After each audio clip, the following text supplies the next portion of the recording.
a pesar de que cualquiera que tenga memoria sabe que las modas del presente no son sino versiones kitsch o retrofolk de lo que pasó hace 20, 30 o 100 años, pues constantemente se invita efectivamente a salir de esa zona de confort. Entonces, bueno, es un discurso en el que ser libre consiste en liberarse de los viejos prejuicios o lugares comunes, ¿no? La libertad no es el ejercicio responsable de la propia agencia, sino que la libertad consiste en emanciparse negativamente de algo. Para mí la libertad es la conciencia de la necesidad. Es decir, que el querer propio coincida con el deber colectivo o con el deber ser en general. Aquel que quiere lo que no puede no es libre. La libertad consiste justamente en eso, en que la voluntad propia coincida con el deber ser del mundo. En la tradición filosófica siempre se habla de dos tipos de libertades, la libertad de los antiguos frente a la de los modernos. La libertad antigua es una libertad colectiva, donde la libertad consiste en que tu pueblo no esté dominado por otros, en que la polis sea independiente, en que la ciudad en la que uno vive sea independiente y se regule a sí misma, y entonces el hombre libre es el que participa de los asuntos comunes. El que no participa de los asuntos comunes se le llama idiota, el que tan solo se preocupa de lo suyo. En la época moderna, curiosamente, el idiota es, al contrario, el altruista, el generoso. En el idiota de Dostoyevsky, que es una versión del Quijote de Cervantes, el idiota es aquel que, en vez de mirar por lo suyo mismo, pues está entregado a los demás y sacrificado por los demás. Entonces hay una inversión del concepto de idiocia. Siempre se ha dicho que la libertad está acompañada de la responsabilidad, es decir, que si uno toma decisiones de manera libre, pues debe responsabilizarse de ellas, y de hecho el término responsabilidad lo que quiere decir es que respondes de los actos, es decir, que puedes ser interpelado, que tus actos tienen consecuencias y que tú te haces cargo de esas consecuencias. El estrés surge como una respuesta, como una forma de responsabilidad psicológica en la que uno está preocupado por las consecuencias de la acción. Si actuáramos con independencia de cuáles fueran las consecuencias de la acción, pues seríamos unos idiotas en el sentido arcaico del término. Es decir, seríamos unos personajes que tan solo se interesan por su deber individual puntual, por cumplir con su labor, sin darse cuenta o sin preocuparse, sin estresarse por los efectos que tiene la acción. Muchos dicen que la humanidad es un constante combate entre los imbéciles y los idiotas. Los idiotas son los que se preocupan solo de lo mismo, de sí mismos, o los que están entregados al altruismo de manera estúpida, sin tener en cuenta las consecuencias de sus acciones, y los imbéciles son los que les falta el báculo, inbaculum, los que no están aviados, los que no tienen los aparatos y los elementos como para actuar en el mundo. Entonces los idiotas tienen el poder, pero no saben lo que deben hacer, y hay otros que tienen un sentido del deber, pero no tienen el poder para hacerlo.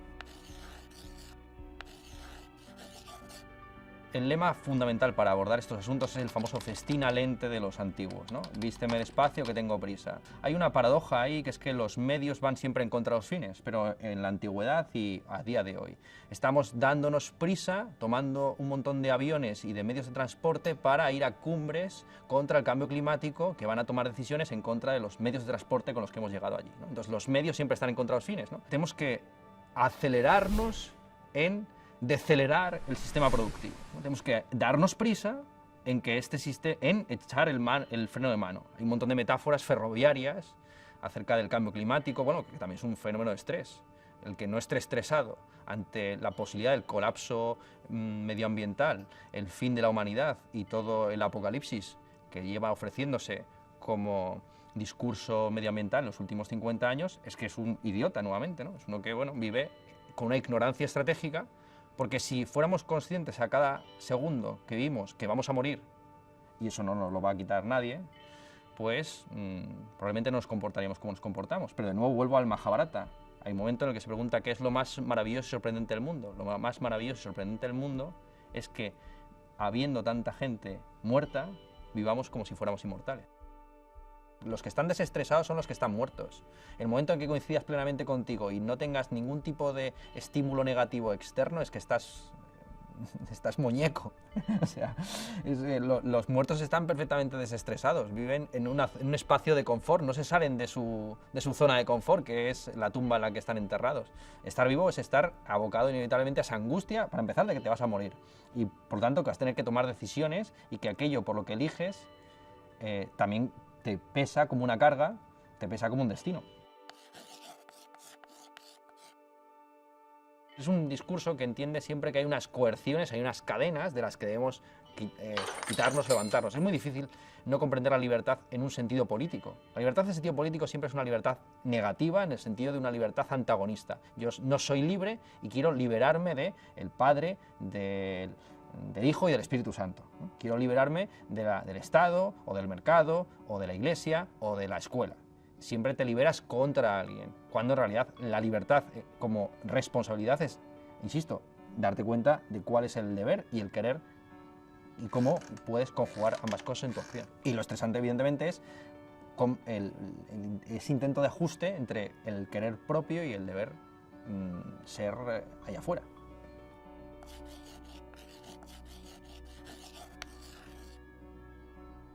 La forma de escapar de ese estrés meritocrático es desmontar la ideología del mérito, de que lo que tenemos lo merecemos. No merecemos la mayor parte de las cosas que tenemos, empezando por la lengua y el país en el que nacemos. Eso es un azar y un accidente, y siguiendo por nuestras propias facultades naturales, quiénes son nuestros padres, en qué ciudad crecemos, cuál es el nivel de contaminación ambiental o de polarización política del país en el que uno se encuentra y cómo está el mundo en general. Entonces, empezando por esa conciencia de la necesidad, porque la libertad también podría definirse como la conciencia de la necesidad, pues uno se va quitando de ciertos estreses y de ciertas ambiciones. Evidentemente, la forma más fácil de no estar estresado es limitar la ambición. Esta es una doctrina clásica del budismo, que el camino hacia la liberación es eliminar el deseo. La fuente de todo malestar es que deseamos lo que no tenemos. El que es pobre pero no desea nada es más rico que el que tiene millones pero sigue queriendo más cosas, ¿no? Entonces, como vimos al fin y al cabo en una sociedad, todas las sociedades lo son así, prometeica, que busca siempre más de lo que tiene, pues estamos constantemente en esa insatisfacción, en esa tensión constante entre la angustia y el estrés, ¿no? Entonces, cuando no lo tienes estás angustiado y cuando lo tienes estás estresado por perderlo.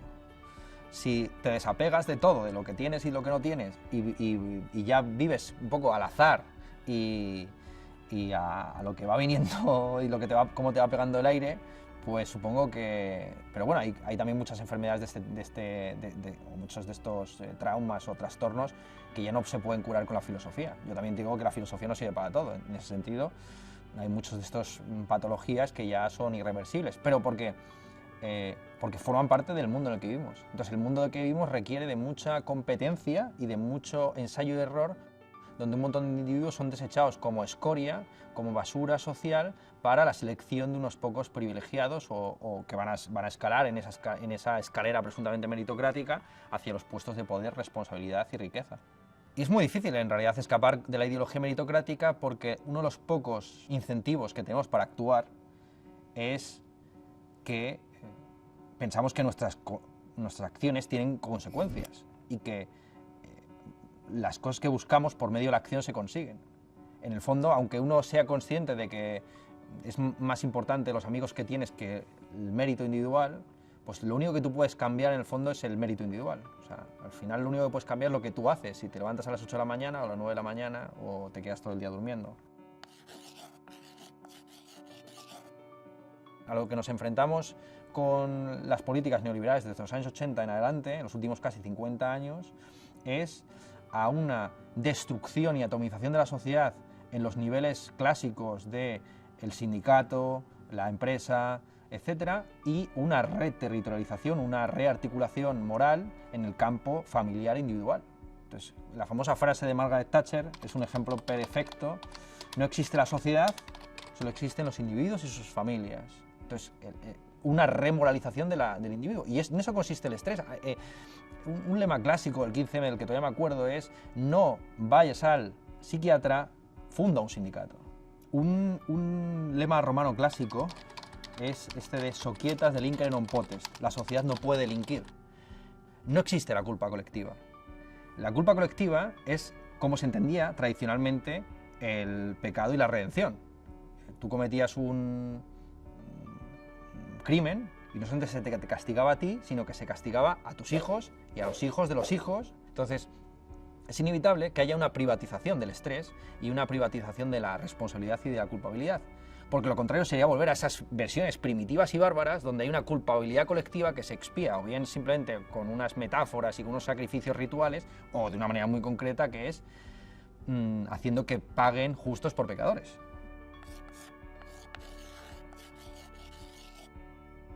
El autoconocimiento es fundamental para frenar el estrés siempre y cuando sea un heteroconocimiento, es decir, que conociéndonos a nosotros mismos conozcamos el mundo. El estrés también es fruto de la obsesión acerca de uno mismo, de estar preocupado por quién es uno, qué debería estar haciendo uno. Cuando uno se ve en el conjunto de lo múltiple, y ya no es simplemente una unidad separada, sino que se ve en una serie de dinámicas, pues puede ahí verdaderamente ejercer la libertad de una manera mucho más responsable y consciente y deliberada. Entonces sabe qué está haciendo y dónde está haciendo y cómo lo está haciendo. Si no, esa preocupación constante por el yo, pues es lo que lleva precisamente al estrés. Entonces, efectivamente, cuando uno se conoce a sí mismo, se da cuenta de que en el fondo es un personaje vulgar o promedio de una sociedad y producto muchas veces de factores externos, y se quita de muchas responsabilidades. Y por lo tanto es capaz de asumir las que tiene realmente. Es capaz de darse cuenta de que responsabilidad suya es, pues en el caso nuestro siendo profesores, qué tal está la clase o cómo articula una frase, pero él no elige la gramática del español.